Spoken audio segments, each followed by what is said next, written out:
இந்த வீடியோ பார்த்துட்டு வாங்க. माइक तो दीजिए, माइक तो दीजिए। माइक दीजिए लेकिन बोलेंगे आप। माइक नहीं है, माइक नहीं है सर। माइक तो चालू है। बंद कर रहे हैं। இதில் என்ன நடக்குதுன்னா, ராகுல் காந்தி வந்து பார்லிமெண்ட்டில் சொல்கிறாரு, சார் மைக்கு ஆன் பண்ணுங்க சார், நான் பேசணும் சார் அப்படிங்கிறாரு. அதுக்கு சபாநாயகர் சொல்கிறாரு, மைக் ஆனில் தான் இருக்குது பேசுப்பா அப்படிங்கிறாரு. உடனே தலைவன் கீழே போய் மைக்கை டொயின்னு அழுத்தி ஆஃப் பண்ணிவிட்டு, சார் மைக் கேட்கவே இல்லை அப்படிங்கிறாரு. இது நீங்கள் கவனிச்சிங்கன்னா, மைக்கு ஆன் பண்ணுங்க சார், பேசுறது கேட்கலன்னு சொல்றது நம்மளுக்கு நல்லா கேட்கும், தெளிவாக கேட்கும். माइक नहीं है सर। அவர் ராகுல் காந்தி திருட்டுத்தனமா கீழே விரல வச்சு மைக் அழுத்தினதுக்கு அப்புறம் மைக் ஆஃப் ஆயிடுச்சு இல்லையா, அதுக்கப்புறம் அவர் சொல்றத கேட்காது. माइक तो चालू है। बंद कर रहे हैं। இதுதான் காங்கிரஸ் சுதந்திரம் பெற்றதுல இருந்து இன்னைக்கு வரைக்கும் பண்ணிட்டு இருக்கிறது. செய்யறது பித்தலாட்டத்தனம். அதை பாத்தீங்கன்னா மீடியால எப்படி ஐயோ சபாநாயகர் மைக் ஆஃப் பண்ணிட்டாரு, மைக் ஆஃப் பண்ணிட்டாரு, மைக் ஆஃப் பண்ணிட்டாரு, இதே மாதிரிதான். ஆஹா நாங்க தான் எல்லாம் பண்ணோம், நாங்க தான் எல்லாம் பண்ணோம், நாங்க தான் எல்லாம் பண்ணோம் அப்படின்றது.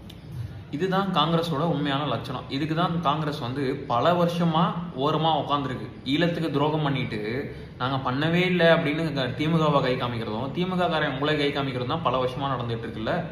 இந்த பார்லிமெண்ட்ல நடக்கிறத நம்மளுக்கு நேரில செய்யறது ரொம்ப பெனிஃபிட்டா இருக்கு. நம்மளும் பார்லிமெண்ட் நடக்கிற விஷயத்தை இனிமேல் விவாதிப்போம். அப்பதான் தெரியும் காங்கிரஸ் எவ்வளவு கேவலமான கட்சி, எவ்வளவு டிராமா நடத்துது, எவ்வளவு துரோகம் பண்ணியிருக்கு அப்படின்றத மக்கள் தெரிஞ்சுக்கணும். இனிமேல் தொடர்ந்து பார்லிமெண்ட்ல நடக்கிறதோ இவங்க காங்கிரஸ் பண்றதோ தொடர்ந்து பேசுவோம், பேசப்படும், விவாதிப்போம்.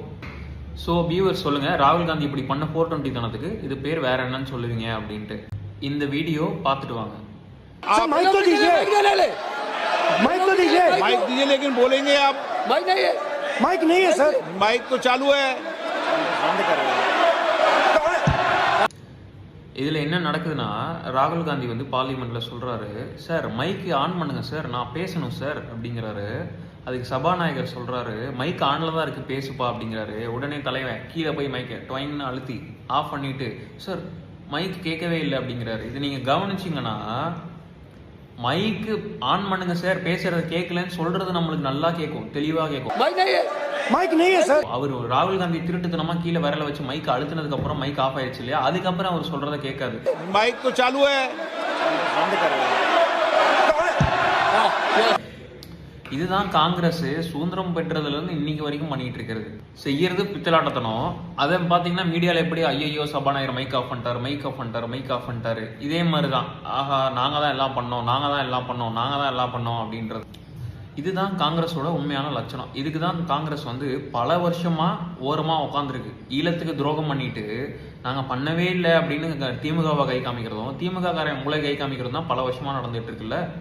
இந்த பார்லிமெண்ட்ல நடக்கிறத நம்மளுக்கு நேரில செய்யறது ரொம்ப பெனிஃபிட்டா இருக்கு. நம்மளும் பார்லிமெண்ட் நடக்கிற விஷயத்தை இனிமேல் விவாதிப்போம். அப்பதான் தெரியும் காங்கிரஸ் எவ்வளவு கேவலமான கட்சி, எவ்வளவு டிராமா நடத்துது, எவ்வளவு துரோகம் பண்ணியிருக்கு அப்படின்றத மக்கள் தெரிஞ்சுக்கணும். இனிமேல் தொடர்ந்து பார்லிமெண்ட்ல நடக்கிறதோ இவங்க காங்கிரஸ் பண்றதோ தொடர்ந்து பேசுவோம், பேசப்படும், விவாதிப்போம். ஸோ வியூவர்ஸ் சொல்லுங்க, ராகுல் காந்தி இப்படி பண்ண 420 தனத்துக்கு இது பேர் வேற என்னன்னு சொல்லுவீங்க அப்படின்ட்டு.